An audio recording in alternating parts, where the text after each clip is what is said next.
Hello there, and I'll be recording my Abyss 1 run today. I've been doing this run for a while now, since this Valderon Emirate banner, but I never actually took the time to record it. And Solcadens does do a significant upgrade. The run does, still basically doing 22k. Well, it's doing more than that, but effectively we're not getting better rewards. That is because we do not have the champions to deal enough physical damage to make this matter and break that 35k shield. We're dropping an Aylin to buff our Setram with Wings of Grace, dropping in our Kigiri, who will be buffed with Diaochan's Invigoration, dropping in Phineas to be buffed by Ferssi's Invigoration, and then we will drop in just Volka, Solcadens, Hex, and buff our Hex with Torodor's Wings of Grace. Here, Kigiri as soon as we can. Alright, Aylin. Well, Aylin as soon as we can as well to start building up those Soulbound Arcana stacks, and Torodor, same concept. Now, as we move towards the end of Worm's Wrath here, we're going to pop our Setram ultimate. We'll wait until the shield goes up to pop Ferssi and Volka. Wait until the shield goes down to pop Kigiri. And we had some leeway here on the shield. We took it down fairly quickly, so we're going to wait for Solcadens' ultimate, pop it right about now. The reason we're doing it now is because we want it to charge up, and as soon as the boss gets promoted, just go whack into his face. This is also when we're going to use our Hex and move into the first magical phase. First magical phase, at the end of which, instead of this Bellow here, we're going to pop Aylin to help everyone survive a bit easier.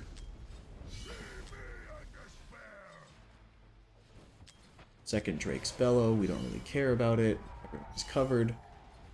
And here's the next part, which is somewhat important. At roughly the halfway mark of this HP bar, we are going to pop our Solcadens' ultimate.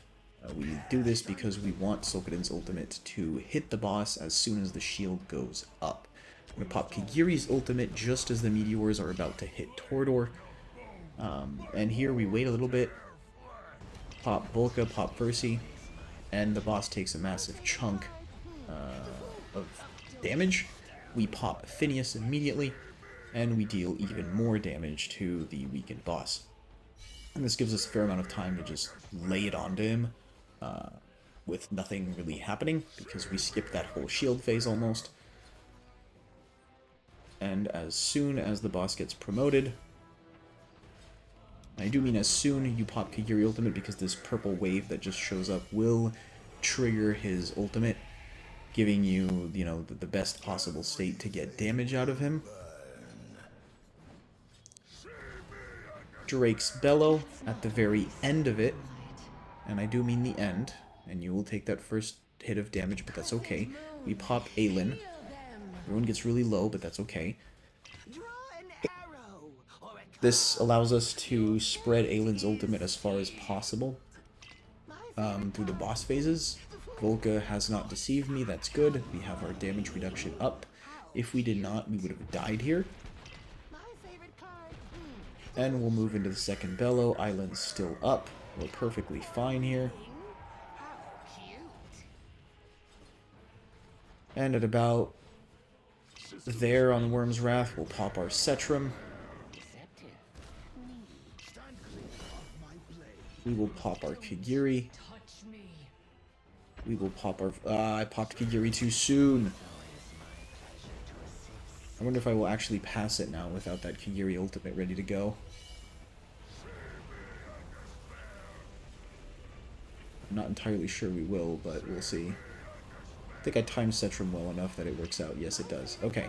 We did it at the... So, we broke the shield at the very end of the cast. What this means for our Solcadens is at a little after halfway through the stun, we're going to pop our ultimate, or his ultimate. Setram was down anyways, so we're not really losing damage here.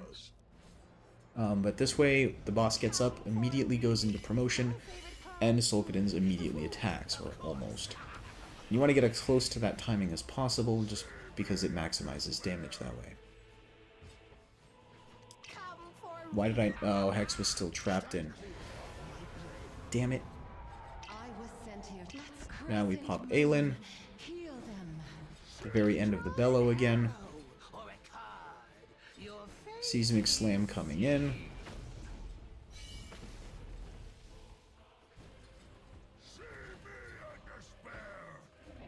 Drake's Bellow.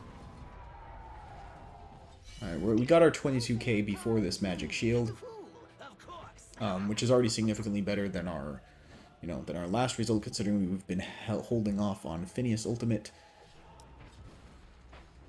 Meteoric Deluge, same concept as last time, right? We pop Solcadens right about now. We get ready to use our Kigiri. We use Kigiri, we use Ferssi as well. Our Kigiri still died. Such is the life, I guess. Don't touch me. Don't touch me.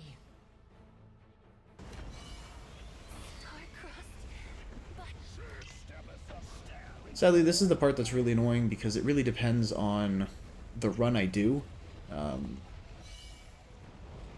If I auto this, it'll actually... everyone will survive, which makes it quite frustrating. But surviving this requires essentially building with a bit more HP and having better healer gear. And it becomes even worse considering that you move into this second phase, this third physical phase, and the damage is simply off the charts.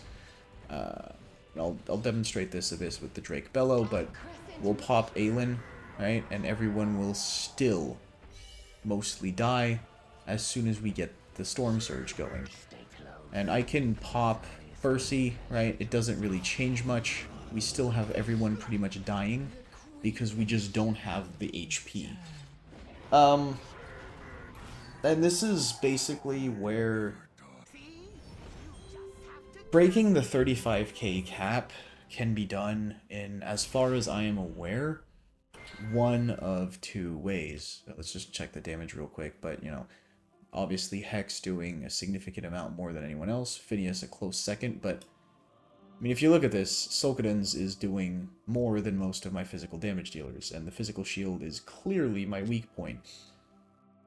But you break through the 35k in one of two ways. You either have ridiculously good physical damage and can get it done before you even get to that fifth phase, or you have enough awakenings to just flat out ignore all of that and survive through the fifth shield, break it, and get the blood normally, which, if you look at the world rankings, is obviously what people are doing, because otherwise you're not getting to 66,000. But I mean, again, most of these rosters getting to 43k, like we have A5 Wukong, we have an A2, and more importantly the A3 Kigiri. But point is, it's an Awakenings game. And there isn't really many ways around that, sadly. Why is this? This is not my... What? There we go. That's more like it. We will go over the gear here real quick. We have Torodor running Wings of Grace and Astral Guardian. We have Kigiri running Wicked Vengeance and Soulbound Arcana with his exclusive. Same thing for Volka, her exclusive Soulbound Arcana, Wicked Vengeance. Ferssi running Warlord, Invigoration, and a Euphoric Orb. Aylin running Tia's Balm, Light's Grace, and Wings of Grace. Solcadens running Warlord and Soulbound Arcana. Once he actually can, get into a Wicked Vengeance set, he'll probably do much better. Hex, Wicked Vengeance, Soulbound Arcana, his exclusive. Setram, Wicked Vengeance, Infernal Roar, and Shadow Gaze. Lord Phineas, Wicked Vengeance, Soulbound Arcana, Shattered Hilt.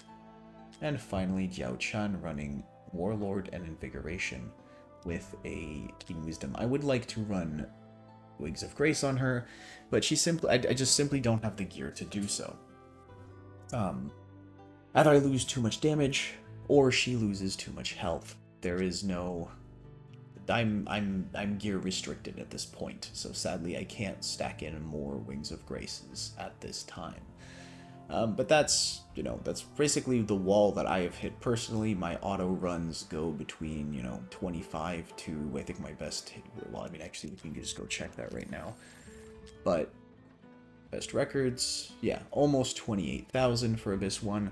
I have never actually gotten better than that. And I don't think I will.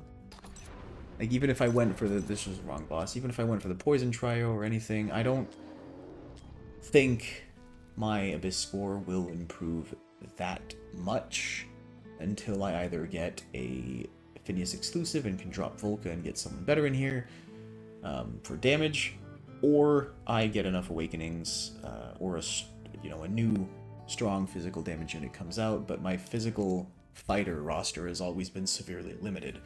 So this is my current wall.